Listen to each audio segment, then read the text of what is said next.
Muy bien, bueno, pues creo que estamos reunidos en este momento muchos viejos amigos y camaradas que nos hemos visto desde siempre, y es un motivo de satisfacción el poder estar frente a todos ustedes. Hace exactamente 10 años hablé en este mismo lugar para presentar también a otro camarada español, a don José Luis Corral, y hoy coincidencialmente me toca nuevamente presentar a otro gran español, a don Pedro Varela. Lo que había comentado en este momento creo que no requiere más preámbulo. Un verdadero defensor por la libertad y por nuestros ideales.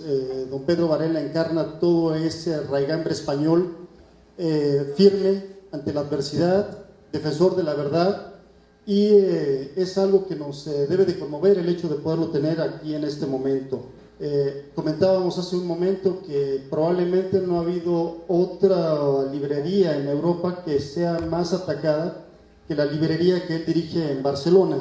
Eso tiene una razón de ser y un fundamento. Obviamente, cuando se está luchando en contra de un sistema que es corrupto y corruptor, pues ese sistema corrupto y corruptor no permite que la verdad prevalezca.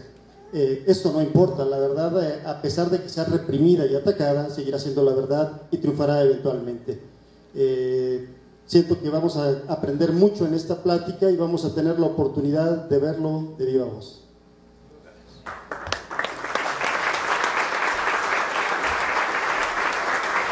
Buenas tardes, bienvenidos a todos y agradeceros efusivamente que estéis con nosotros un sábado por la tarde. Podríais estar viendo la televisión, tomando un helado, paseando con la familia, y venís aquí a pasar calor y a escuchar a oradores muy serios y muy formales que intentan educaros. Pero tenéis con vosotros a una personalidad del tamaño del formato de don Salvador Borrego.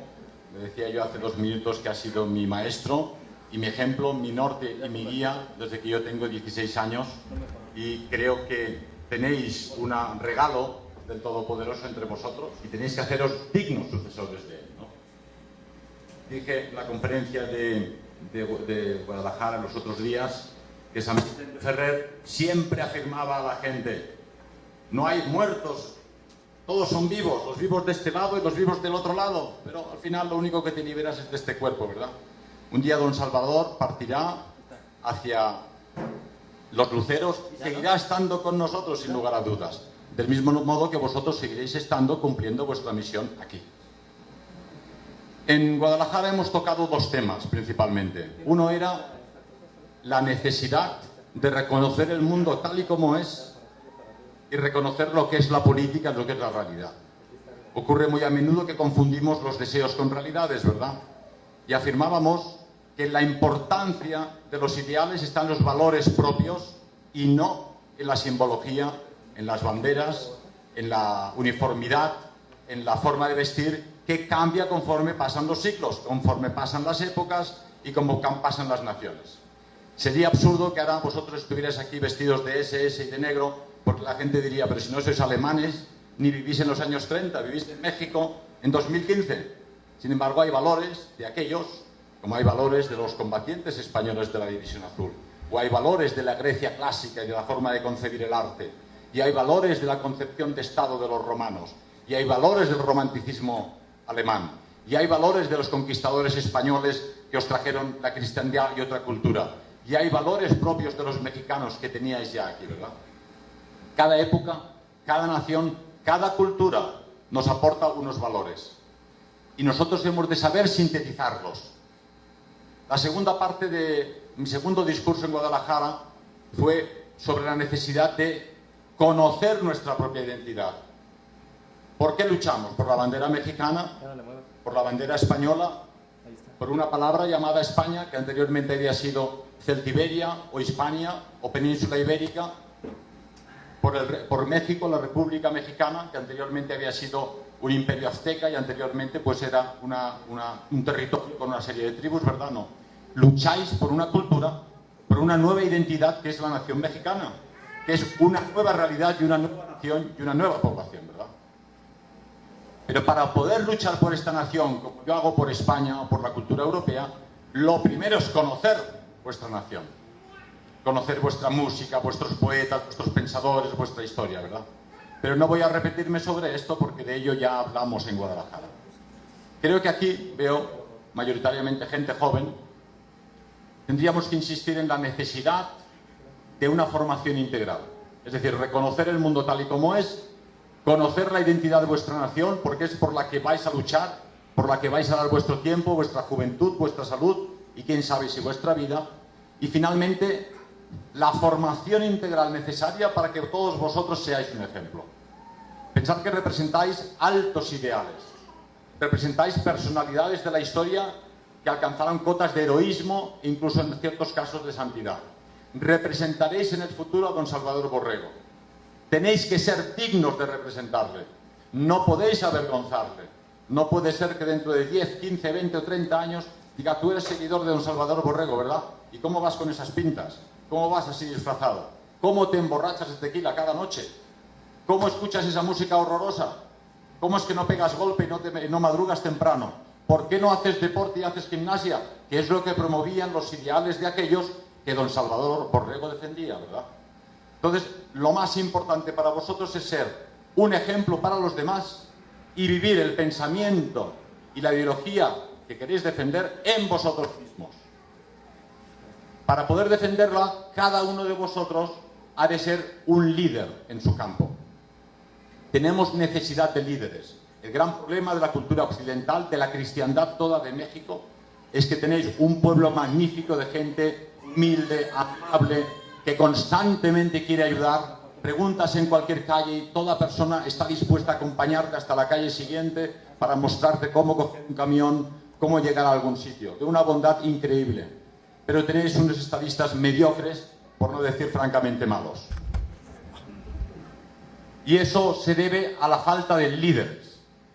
Pero un líder no se improvisa, es una meta de vida. Una meta de vida, ¿qué quiere decir? Papá en casa es el líder de la familia, es el pater familias, apoyado por mamá.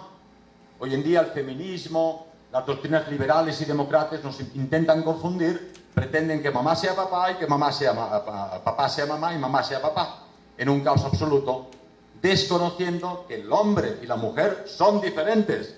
Es de perogrullo, es una evidencia que todos reconocéis evidentemente, no solo fisiológicamente, sino psicológicamente, anímicamente, ¿verdad? La mujer es corazón, el hombre es cabeza. Ahora vendrá alguno que dirá, no pretende usted que la mujer no tiene cabeza. No, tiene cabeza, pero le guía el corazón. Y el hombre no tiene corazón, sí, el hombre tiene corazón, pero le guía la cabeza. De ahí que hombre y mujer forman una unidad inseparable.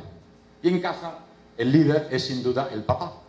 Lógicamente, si decide, voy a enviar a mi hijo a estudiar a la TEC de Monterrey, y mamá le dice, hombre, mi hijo, pero es que no tenemos dinero para enviarle tan lejos, mejor que lo pensemos mejor, y el papá reflexiona y obedece a mamá. Pero la autoridad la tiene que tener papá. Entonces, es evidente que papá necesita que se le respete, que tenga autoridad, y mamá necesita cariño y que la amen. Si no hay cariño y no hay respeto y autoridad, no existe la familia, y si no hay familia, no hay liderazgo familiar posible. Pero cada uno de vosotros, en el colegio, siendo los mejores, estudiando más que los demás, sois un líder en vuestro campo. Si sois buenos en matemáticas, no podéis ser mediocres, tenéis que ser los mejores. Si sois buenos en deporte, no podéis ser mediocres, tenéis que ser los mejores. Si sois buenos en el conocimiento de la música clásica o interpretando un instrumento musical, no podéis ser mediocres, tenéis que ser los mejores. De ahí que cada cual en su campo tiene que ser siempre un líder y el mejor. Pero dado que nos encontramos en un proceso revolucionario que pretende destruir la cultura occidental y la cristiandad, empujarla al caos, donde ya no hay valores, donde no hay principios, donde no haya líderes, es necesario que justamente en estos grupos, en vosotros, unidos todos por ser seguidores de don Salvador Borrego, surjan los nuevos líderes. El reloj biológico hace tic-tac, tic-tac, tic-tac. Ninguno de vosotros va a ser más joven mañana ni dentro de 10 años, ¿verdad?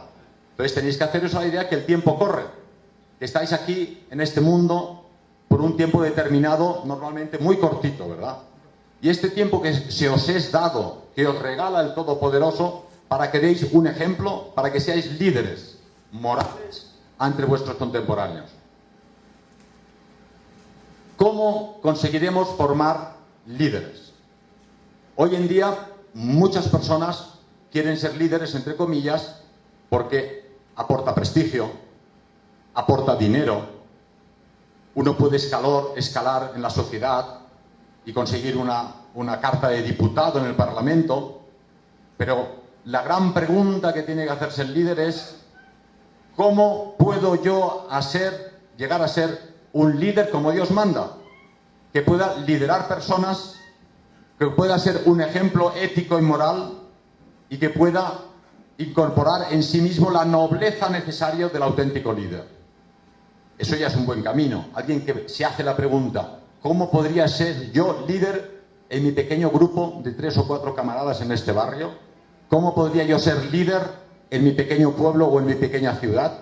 ¿Cómo podría yo ser líder en mi escuela? La pregunta errónea que se hace el antilíder es: ¿cómo conseguiré yo ser líder para ganar más dinero, para tener más fama, para tener poder, para poder tirannizar a los demás, para que me obedezcan, para tener muchas chicas, una cada fin de semana? Pero ese no es un líder, ese es el antilíder. Y esa es la gran cuestión que tiene que plantearse todo joven en México, en España, en Noruega y en Pernambuco. Cada uno de vosotros ha de autoexaminarse y reflexionar y pensar: ¿qué puedo yo dar a mi pueblo, a mi familia y a la humanidad que el día que desaparezca no tenga que avergonzarme ante Dios ni dejar un mal recuerdo entre aquellos que quedan en la tierra?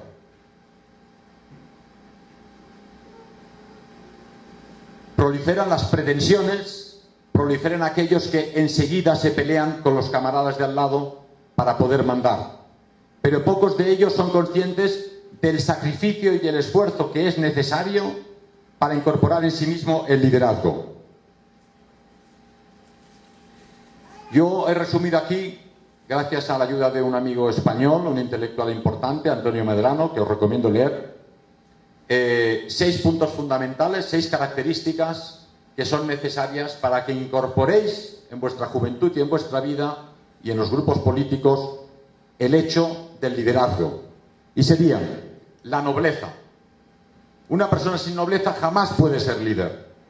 Noble es aquel que odia la mentira. Noble es aquel que lucha primero por el bienestar de los demás antes de luchar por el propio bienestar.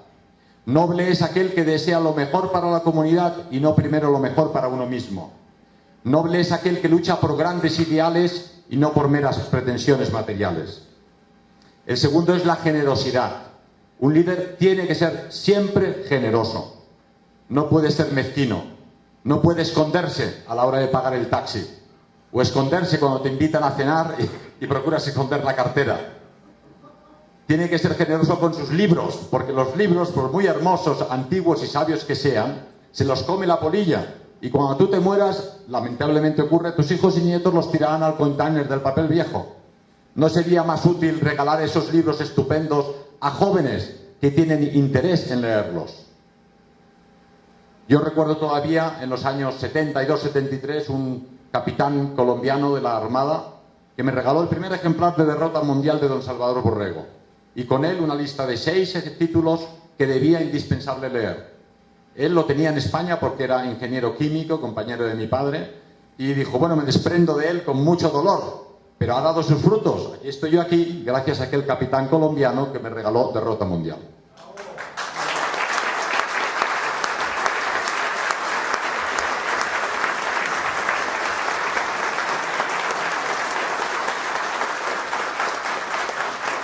El tercer punto fundamental para conseguir formar líderes en vuestros grupos es la objetividad. Uno, lo he dicho al principio, lo dije en Guadalajara, no puede nunca confundir sus deseos con realidades. Si un camarada que milita contigo es pendenciero, borracho y sucio, tienes que admitir que tu amigo es pendenciero, borracho y sucio. Y si un día te encuentras a un demócrata liberal o un marxista que es noble, que es generoso, que es bueno y verdadero, tienes que aceptar que este marxista es joven, bueno y verdadero. Es decir, nuestra forma de ver el mundo, nuestra forma de ser, no nos permite engañar ni aun cuando eso nos conviniese políticamente o personalmente. La objetividad es fundamental para reconocer los hechos. Si ahora yo aquí dijera: ¡ánimo, camaradas! La semana que viene estamos en el poder. Primero os troncharíais de risa. pero luego sería mentira, no sería objetivo. El objetivo es reconocer en qué situación nos encontramos, quiénes somos y qué posibilidades tenemos de resistir la revolución mundial, porque nos encontramos en una auténtica revolución mundial que pretende hacer sucumbir a todos los pueblos en una sopa monocolor, todos de color verde, donde todos comeremos junkie food, que dicen los anglosajones, todos beberemos Coca-Cola y escucharemos una música horrorosa, ¿verdad? Frente a eso tenemos que ser objetivos y decir, tenemos pocos medios, el enemigo tiene un poder tremendo, pero yo estoy decidido a resistirme a este hundimiento de la civilización y para ello voy a dar ejemplo. Entonces hemos hablado de nobleza, generosidad y objetividad. Otro punto fundamental para el liderazgo es el sentido de la responsabilidad. Si tú eres papá de una familia con 7 niños, es evidente que has de trabajar lo suficiente para poder alimentarlos. Y si tienes 7 niños, lo que no vas a hacer es comprarte un camión Mercedes 500 Compressor, que vale muchísimo dinero, porque tus niños van a pasar hambre dentro de un par de años, ¿verdad? El sentido de la responsabilidad hace al líder, al hombre noble, analizar sus capacidades y sus posibilidades y saber hasta dónde puede llegar. He visto en mi corta comparada con Don Salvador, pero larga carrera política, muchos jóvenes que dicen, bueno, vamos a hacer esto, vamos a hacer una televisión y vamos a hacer una editorial, compraremos un periódico, vamos a tomar el poder en el colegio, y al final eso queda en agua de gaseosa, ¿no? Porque lógicamente 5 chicos jóvenes que salen del colegio con entusiasmo, sin demasiada preparación y sin experiencia, es difícil que consigan grandes éxitos de inmediato. Entonces, el sentido de la responsabilidad ha de llevar al líder a todo aquello que prometa ha de cumplirlo. Y no ha de exigir a nadie entre sus militantes nada que él mismo no pueda cumplir. Tú no puedes decir a los camaradas, bueno, hoy no hay sitio para dormir, dormiremos todos en la alfombra. Luego tú te vas a una cama de lujo, ¿no? King size, para dormir como un señor. Porque primero, eso no convence a nadie. Segundo, vas a perder toda tu autoridad. Y tercero, vas a demostrar que eres un villano, ¿verdad? Otro punto fundamental para los nuevos líderes es la humildad. Yo creo que aquí la humildad no hace falta que os la describa. Tenéis que observar a don Salvador Borrego. Siempre en segunda línea, siempre discreto, siempre modesto, ¿verdad? Un líder nunca habla de sí mismo y nunca habla demasiado. Un líder reconoce en los demás sus valores y él se hace reconocer por sus acciones y por sus valores. Alguien que está constantemente hablando de sí mismo, podéis estar convencido que será un mal líder. Y alguien que está constantemente hablando de sus virtudes, podéis estar convencido de que no las tiene. Entonces es importante si un día decir, bueno, ¿a quién escogemos? ¿A Pepito o a Menganito? Fíjate si es humilde o no es humilde, pues que es un punto fundamental. Y otro punto fundamental sin el cual es imposible reconocer a un líder y que un líder sea un líder como tal es la valentía. Sin valentía es imposible ser líder. El líder tiene que hacer frente a muchas situaciones de estrés, a muchas situaciones difíciles. Tiene que estar en primera línea con sus militantes, con sus amigos, con sus camaradas, cuando otros preferirían retirarse e irse a casa, ¿verdad? Entonces, tenemos un gran ejemplo en los héroes del Frente del Este, donde divisiones de voluntarios españoles, noruegos, belgas, franceses, italianos o alemanes combatieron contra el bolchevismo que pretendía descristianizar Europa, ¿no? Y cada uno de ellos, un cabo con un pequeño grupo de soldados, o un sargento, o un capitán al mando de una compañía, estaba al frente de sus tropas luchando como el primero.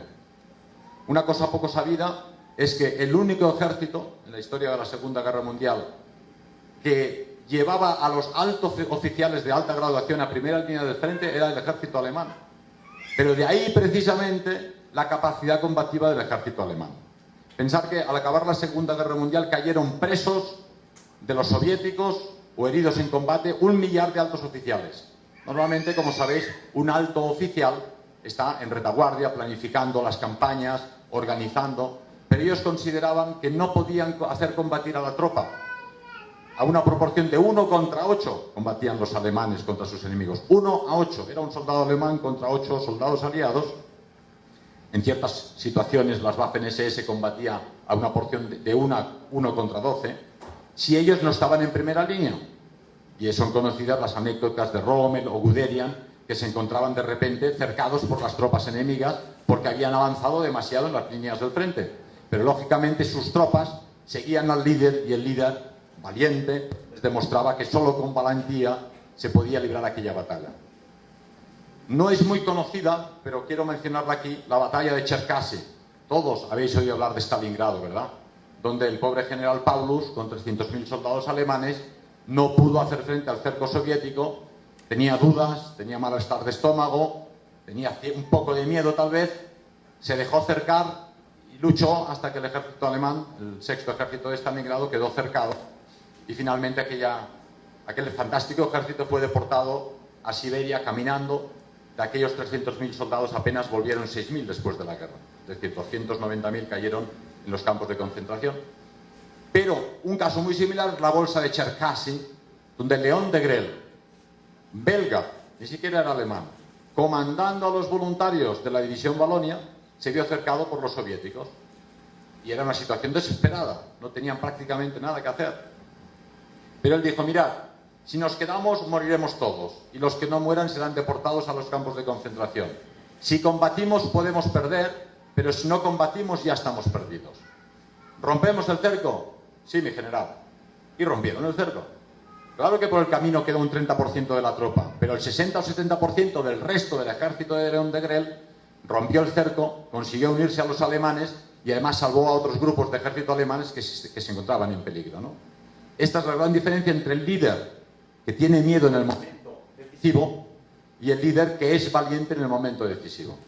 León Degrelle podía haber caído tranquilamente allí. Me explicaba en España, soy herido de guerra al 90%, le habían caído buses, había dado la vuelta por los aires, tenía el corazón prácticamente torcido, ¿verdad? Pero sobrevivió a la Segunda Guerra Mundial y luego voló con un avión de Speer, el arquitecto de Hitler, de Noruega hasta España y siguió combatiendo después de la guerra, educando a la juventud española, escribiendo y dando mítines. Así pues, un líder que no es valiente, mejor que se dedique a otra cosa, porque sin valentía puedes hacer un buen trabajo de panadero, puedes hacer un buen trabajo de ingeniero, puedes hacer un buen trabajo de arquitecto, pero no puedes ser líder. Así que recordarlo, nobleza, generosidad, objetividad, sentido de la responsabilidad, humildad y valentía. El hombre noble tiene que tener primeramente un alma grande. Sin alma grande no se puede ser noble. Decía Schopenhauer, un hombre que maltrata a un animal no puede ser noble con las personas. Yo no me imagino a un camarada supuestamente noble dándole una patada a un pobre perro que le molesta, ¿no? Porque eso demuestra su bajeza de alma, ¿verdad? Entonces, el hombre noble es cariñoso con los niños, es amable y cuidadoso con las chicas y con las mamás, y desde luego es fuerte con los humildes, y en este caso los animales. Entonces tenéis que ser realmente como los caballeros medievales, y esto lo repetimos en Guadalajara, dispuestos a ayudar a los débiles y a los oprimidos. Porque el punto fundamental, un líder no está para servirse a sí mismo, sino para servir a los demás, ¿no? Entonces la gran confusión de nuestro tiempo estriba en eso. Los líderes de hoy, los 600 parlamentarios que en el Parlamento español legislan contra el pueblo español, pues viven del pueblo español, tienen prebendas, después de 7 años de trabajo, entre comillas, pues ya tienen una pensión asegurada de por vida, mientras que cualquier español ha de trabajar 40 años para cobrar al final 600 o 700 euros al mes, ¿verdad? Entonces, estos son los líderes de hoy, ¿no? Sirven a sus necesidades personales, pero no sirven a los demás. El líder ha de ser generoso, por lo tanto, se ha de entregar totalmente a la comunidad a la que se dirige. Si no os queréis entregar a la comunidad a la que queréis dirigir, no os convirtáis en líderes. En general, el antilíder lo que intenta es promover siempre su nombre y su rango. Habla mucho de él, escribe mucho sobre sí mismo y no promueve el ideal, sino su nombre personal pasajero. Hemos dicho muy a menudo que los seres humanos desaparecemos de este mundo, ¿no? Y quedan solo los ideales. ¿Quién de vosotros recuerda a algún general romano? Pocos. Seguro que recordaréis a Julio César, al emperador César Augusto, ¿verdad? Pero a la tropa de soldados romanos que lucharon contra los godos, los eslavos o los africanos y expandieron el latín, la civilización, la ley y el orden por el mundo entonces conocido, no lo reconoce nadie. Vosotros os acordáis de Roma, que Roma era un nombre solamente, ¿no? Y esa Roma representa esos valores. pero fue gracias a esos héroes romanos, a esos líderes, a esos emperadores buenos que también tuvo y a esos generales que lucharon por expandir esa cultura que hicieron posible el Imperio Romano. Por lo tanto, cada una de vuestras vidas tiene solo sentido si está al servicio de la comunidad. Y grabaros bien en la cabeza que vuestra vida es muy corta, que vais a desaparecer muy pronto y lo único que va a permanecer en la historia y en la eternidad es México. Dentro de 500 años, del señor Peláez o Narváez o González no se acordará nadie, pero México seguirá existiendo y la guadalupeña os seguirá conduciendo. El hombre objetivo, el líder objetivo, ve la realidad tal y como es. Sales por la calle y te das cuenta que los gobernantes en México realmente pues gobiernan como gobiernan, que aquellos que son buenos, que seguramente los hay, son un poco malos por aceptación de la situación. Quizá no son corruptos, pero aceptan que otros sean corruptos, con lo cual se hacen coculpables, ¿verdad? Entonces, un líder tiene que reconocer esa situación y o bien lucha contra ella o se aparta de esa situación. Tiene que tener también una honradez intelectual. Uno no puede pretender saber que sabe más de lo que sabe. Yo no sé prácticamente nada de ninguna cosa.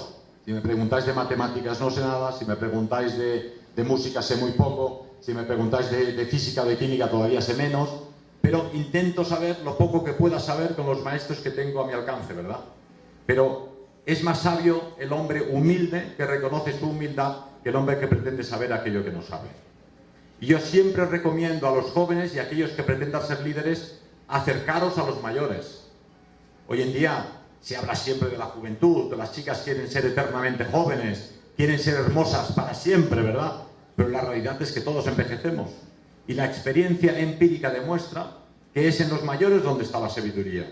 Yo cuando era pequeñito, con 14 y 15 años, me gustaba escuchar a los mayores porque yo siempre aprendía. Escuchaba cosas buenas, cosas interesantes, experiencias, y los otros chicos iban a jugar detrás de la pelota o a romper los cristales de la estación con piedras, ¿no? Entonces no me interesaba romper los cristales de la estación con piedras, me iba a escuchar a los mayores. Aquí tenéis no al mayor, sino al más mayor de todos, del que tenéis que aprenderlo todo, ¿verdad? Pero en última instancia, esa humildad de reconocer vuestra propia pequeñez es fundamental y simultáneamente tenéis el deber de formaros constantemente, de formaros de forma profunda y metódica. Habíamos dicho en otra ocasión que es necesario que cada uno de vosotros se haga un plan de vida. ¿Quién de vosotros tiene un plan de vida para dentro de 10 años o 15 años? ¿Quién de vosotros ha hecho un plan para dentro de 5 años? ¿Qué queréis haber conseguido dentro de 5 años? Cuando le preguntas a la gente directamente se queda, no sé. Pero realmente, si no os hacéis un plan cada 5 años, la vida va pasando corriendo. Tomáis los frijoles para desayunar, coméis, dormís, veis la televisión, os ducháis y cuando os dais cuenta han pasado 7 u 8 años, ¿no? Me decía alguien en Guadalajara, pero ¿tú cómo traduces alemán tan bien? No traduzco tan bien, la verdad es que soy muy malo. Y además he sido mal estudiante porque estudiar de codos me costaba mucho. Yo quería ser aviador y volar por encima de las montañas y por encima de las nubes, y no estudiar. Pero, sin embargo, si te pones con constancia a hacer cualquier cosa, en este caso estudiar alemán, en 5 años tú hablas alemán. Pero cada día has de apagar la televisión, si puedes, es mi recomendación, tírala por la ventana. Primero mira que no haya ninguna viejecita que pase por debajo. Pero si puedes, tira la televisión por la ventana, porque la media nacional son de 4 a 5 horas por persona y día. ¿Os imagináis? 4 o 5 horas, si solo con 1 hora al día, dentro de 5 años hablaréis alemán. Y si queréis tocar el piano, y cada día os ponéis al piano 1 hora, os quedan 23 horas para dormir, comer, estudiar, trabajar y pasear. Pero 1 hora al día tocando el piano, dentro de 5 años tendremos un camarada que podrá iniciar estas conferencias con una pieza de Chopin al piano. Imaginaros, una conferencia vuestra en nombre de Salvador Borrego que empieza con un piano de cola. Os ganaréis al público, sin lugar a dudas. Y solo os habrá costado 1 hora al día. Si queréis conocer el pensamiento filosófico occidental, ahora os va a hacer un excelente resumen el maestro Vuela, o el teatro clásico español, o la literatura romántica europea. Poneros 1 hora al día de lectura y dentro de 5 años tendréis la cultura necesaria para ser líderes para demostrar que sois lo que sois, patriotas mexicanos con cierto nivel cultural, ¿verdad? Entonces tenéis que haceros un plan de vida si queréis ser líderes, pero si no queréis ser líderes también tenéis que haceros un plan de vida. Los chicos con 7 años son niños, pero a los 14 ya son adolescentes, y a los 21 ya tienen novia, y a los 29 ya tenían que haber llegado los primeros bebés, y ya tienen que haber acabado la carrera. Si no te haces un plan y tienes novia, te quitan la más guapa y te quedas con la fea. Y luego no acabas la carrera y luego no llegan los bebés, porque no has tenido un plan de vida, ¿verdad? Y no, es que yo lo que quiero es conocer el mundo. Bien, pues primero estudia, luego trabaja y luego te tomas un año sabático, te vas con la mochila y algunos pesos en el bolsillo a conocer Europa y podrás volver diciendo: yo estuve 5 años ahorrando dinero para poder ir a Europa y conocer los antecedentes de nuestra cultura, ¿verdad? Entonces es fundamental que cada uno de vosotros en vuestra vida privada sea un modelo de vida y se haga un plan de vida, y un plan cada 5 años. Lo que suele ocurrir normalmente es que uno escribe en un papel. Ahora, esta noche al volver a casa, cogéis un papel, ponéis fecha, 9 de mayo de 2015, y lo colgáis detrás de la nevera. Y ponéis plan a 5 años, 2020, yo quiero saber también el ruso como Tchaikovsky. Bueno, pues en 5 años ruso. Normalmente la gente quiere hacer muchas cosas, y lógicamente si quieres hacer 20 cosas en 5 años, las haces todas mal. Pero como he dicho, los 5 años pasan rápido, te planteas que quieres aprender alemán, el piano y conocer la filosofía europea, y es una tarea de 15 años. Pero 15 años también pasan muy rápido. Pero si no lo apuntáis sobre el papel y lo ponéis en la puerta de la nevera, dentro de 15 años nos encontraremos y os preguntaré: ¿qué plan hicisteis el 9 de mayo de 2015? Y probablemente muchos dirán: pues que me olvidé de hacer el plan. Alguno dirá: yo hice el plan, pero no tuve la fuerza de voluntad de llevarlo a cabo.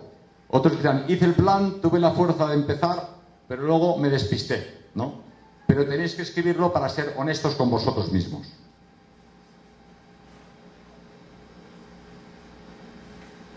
Muy bien. Todos estos puntos que he mencionado, muy sencillos, yo os recomiendo, como he citado al principio, a este autor Antonio Medrano, un autor español, muy amigo nuestro, que tiene 2 grandes libros que son La lucha contra el dragón. El dragón no es un monstruo que hay en las cavernas, sino el dragón interior. De ahí la simbología, creo que es en Guanajuato, que tienen como símbolo el dragón luchando, San Jorge luchando con el dragón. En Cataluña, el símbolo de Cataluña es también San Jorge luchando contra el dragón. En Inglaterra, San Jorge luchando contra el dragón. Y no porque hubiese dragones, sino es la lucha del bien contra el mal, de alguna forma, ¿no?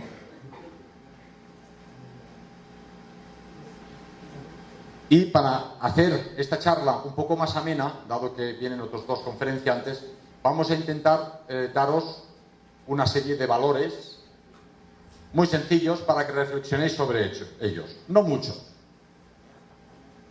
1. Guarda tu espíritu fuera de las corrientes de moda y por encima de las corrientes y las críticas de los necios de turno. Es decir, si todas las chicas van con minifalda, enseñando el pompis, pues tú no tienes por qué ir con minifalda. El hecho de que todas vayan con minifalda. Tú tienes que mantener tu dignidad, tienes un templo del Espíritu Santo donde tú habitas y te lo han regalado para el resto de tu vida, tienes que respetar ese templo, ¿no? Y si los estudiantes en el colegio todos se drogan, tú no tienes por qué drogarte. Porque arruinas ese cuerpo y arruinas tu juventud y tu vida, además de arruinar a tus padres, ¿verdad? Entonces, nunca os dejéis arrastrar por las críticas de los necios de turno. Si vais bien vestidos, bien peinados y duchados cada día, dirán: este chico es un cursi. No hagáis caso, porque vosotros tenéis que dar buen ejemplo. Mantén siempre tu cerebro activo, no estés ocioso. Es decir, uno tiene que estar constantemente leyendo. ¿Verdad que coméis cada día? 3 veces al día, por lo menos, ¿no? Pues cada día tenéis que dar alimento aquí arriba, leyendo un poco. Cuando uno va al gimnasio, hace pesas, se pone fuerte y machote y guapo, y así las chicas le van de detrás, ¿no? Pero si solo eres fuerte y machote, la chica dirá: este tío es tonto del bote, porque no tiene ni idea de nada. Entonces, realmente tenéis que hacer gimnasia del cuerpo y gimnasia de la cabeza. Y solo podréis tener memoria, podréis tener capacidad intelectual, si cada día leéis, si no podéis un libro, si no podéis un capítulo, si no una página, si no un párrafo, pero no os vayáis a dormir nunca sin haber leído media página de cualquier libro serio. Y para eso dejaros recomendar por vuestros mayores, por la gente a quien reconozcáis cierto valor. Mantén tu cuerpo sano y tu cerebro activo. Y esto no es nada nuevo lo que digo, es un lema de del clasicismo europeo, ¿no? Mens sana, in corpore sano. Ten fe. Es fácil de decir, pero ten fe. La fe es tu patrimonio y no te lo va a quitar nadie. Por mucho que veas la televisión con materialismo, consumismo, escepticismo, derrotismo, eso a ti no te afecta para nada. Tienes que tener una fe vertical, sacral, unido a la divinidad, que es a donde vamos y de donde venimos todos. Y una vez estás convencido de eso, no te pueden pasar la pisonadora por encima. Porque tú tienes la fe, y con esa fe, si el camino que tú llevas es recto, tendrás dificultades, pero no podrán derrotarte jamás. Mantente al margen de la propaganda burguesa y democrática que pretende convertir la nación y al ser humano en un gran mercado, donde lo único que tenemos que hacer es comprar nuevos vestidos, nuevas botas, nuevas camisas, nuevos pantalones, nuevos coches, nuevas casas, ¿verdad? Eso no es la vida. Si la vida solo se reduce a comprar y vender, yo me voy. O sea, me voy a otro sitio, me voy a Marte o a Júpiter. La vida solo tiene sentido si le dais un valor. Hace falta una pelliza para no constiparse en invierno y un plato de frijoles cada día. Pero comprar cada día unas nuevas gafas de moda o un nuevo coche o cualquier cosa que no necesitamos es estúpido. Decía Schopenhauer, un filósofo romántico alemán que formó fundamentalmente al compositor Wagner y simultáneamente a Hitler, dice: cuando vayáis por las tiendas, mirar todo lo que os ofrecen y pensar siempre, ¿cuántas cosas que no necesito? Y esa es la posición sabia, ¿verdad? Hoy iba con uno de nuestros compañeros en el mercado de artesanía y hay cosas lindísimas de la cultura mexicana y uno quiere llevar a la familia un montón de cosas. Pero yo empezaba a pensar, ¿cuántas cosas que no necesito? Por de pronto no me las dejarán llevar en el avión, ¿no?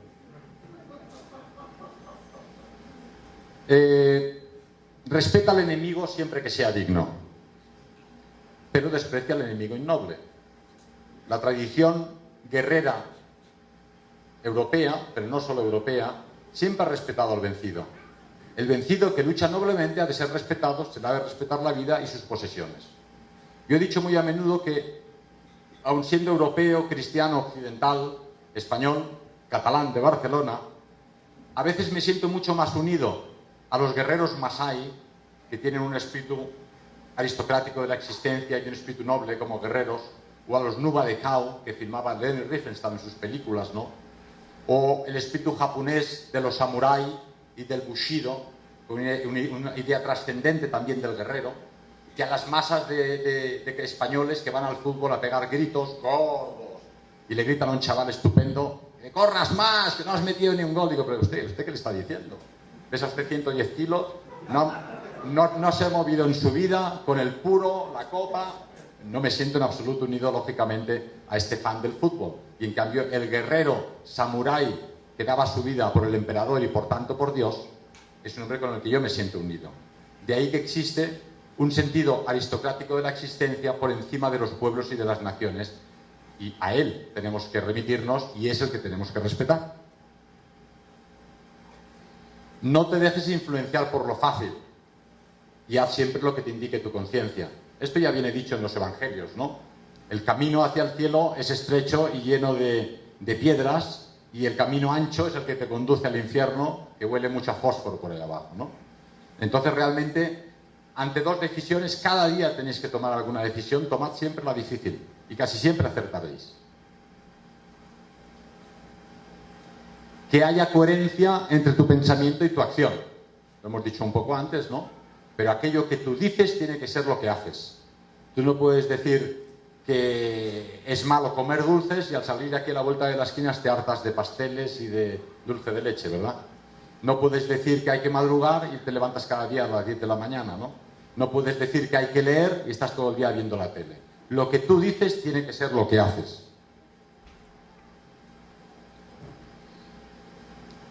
El vicio degenera el cuerpo, de ahí que es importante apartarse de cualquier forma de vicio, y máxime entre nuestra gente. Los patriotas, los nacionalistas, no pueden soportar militantes que caigan en el vicio. Somos todos humanos y desde lo de la manzana no acertamos una. Pero, en cualquier caso, dado que lo reconocemos, intentar apartaros del vicio.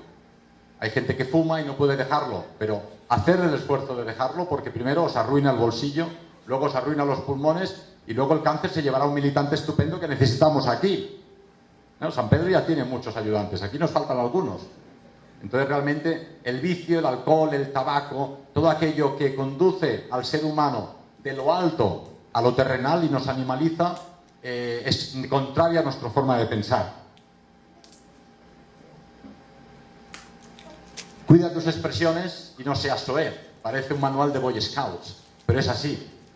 Nuestra gente no puede soltar tacos. No sé, los tacos no son la comida mexicana en España, sino una palabrota fea, ¿verdad?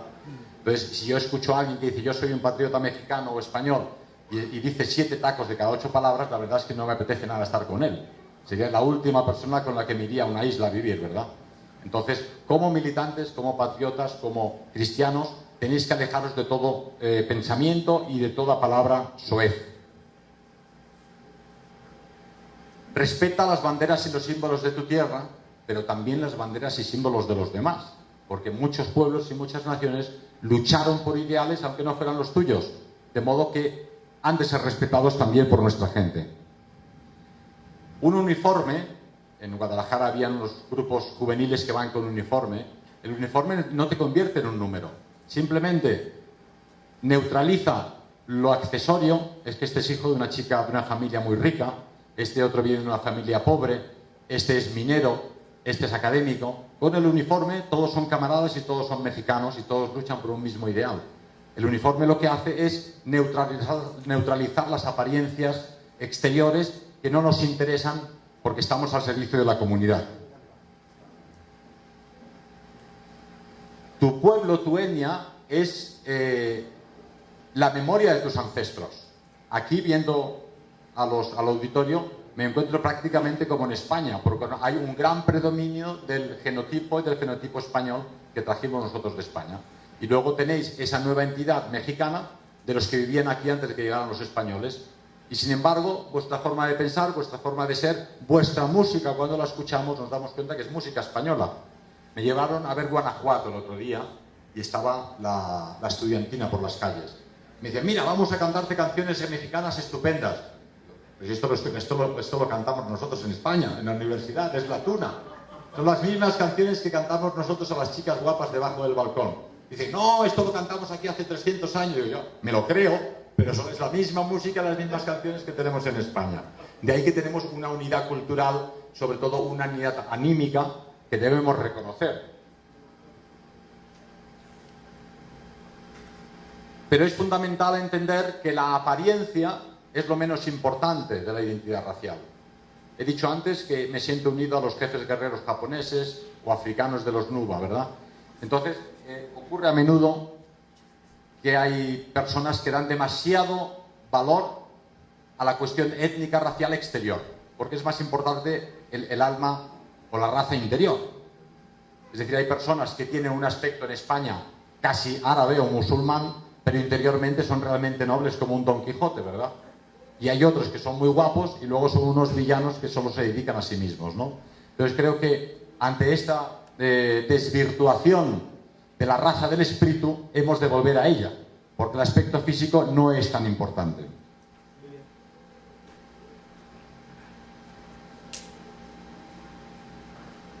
La diversidad de los pueblos del planeta forma la gran riqueza de la creación.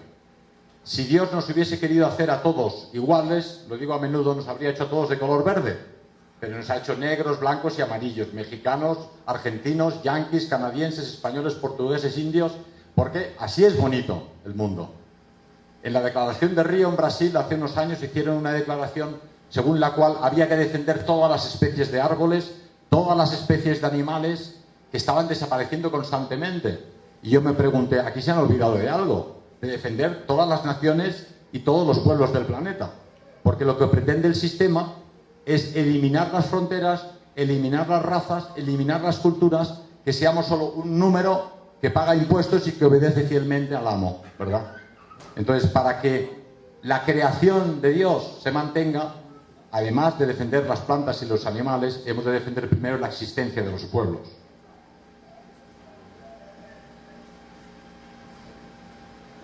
Cree en Dios, es la fuente de fuerza, decía Rudolf Hess. Aquí tenemos el libro de su enfermero, que tomó la palabra en Guadalajara, fue enfermero suyo en Spandau, y él le preguntaba, ¿cómo ha podido usted aguantar 46 años de presidio? Y Hitler decía, Dios es mi principal fuente de fuerza y mi filosofía de la vida. Increíble la respuesta, porque es sencilla. 46 años de presidio y Dios es su principal fuente de fuerza y su filosofía de la vida. No tenía otra. Tampoco podía acceder a otra porque estaba dentro de esos muros, ¿verdad? Entonces, todos vosotros tenéis a Dios como principal fuente de fuerza y filosofía de la vida. Si os entregáis a una causa noble, no os preocupéis de qué comeréis mañana ni pasado mañana, porque eso se os dará por añadidura. Y no digo nada nuevo, porque eso está en los evangelios. Pero andamos demasiado preocupados por tener la cartera llena de billetes, por tener en casa otros cuantos billetes debajo del colchón, que luego viene cualquier ladrón y se los lleva, y si nos olvidamos de ellos se los comen los gusanos, ¿verdad? Entonces hay que tener siempre presente nuestro fin último y tener esa fuerza de fe, que es la que nos lleva a no tener miedo. En Librería Europa hablaban aquí ahora, hemos sufrido muchísimos ataques. La chica que hay fuera pues ha recibido muy a menudo el lanzamiento de adoquines, de energúmenes que lanzan cócteles Molotov, lo han destruido todo, pero su fe en el Todopoderoso es tal que les lleva a resistir al asedio como si fuesen realmente héroes.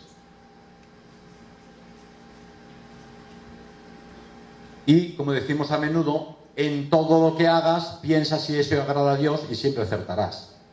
Es decir, ¿qué hago? ¿Esto o aquello? ¿Esto le va a gustar al gran jefe o no? Porque esto lo apuntan todo ahí arriba, ¿eh? Lo van apuntando y luego te lo leen en la cartilla. Y lo peor es que te pasan la película de tu vida delante de todo el mundo. Ya vaya vergüenza. Yo, con tal de no ponerme colorado, sería bueno toda la vida. Entonces, es importante. Y luego es importante respetar la familia. Ya sé que hoy en día es complicado, el protestantismo, el consumismo, la propaganda de Hollywood nos ha llevado a que prácticamente los católicos nos divorciamos, nos casamos, nos volvemos a casar, pero eso no es la catolicidad, eso es cualquier cosa. La catolicidad dice, tú te casas con una señora y eso es para siempre ya, ¿verdad?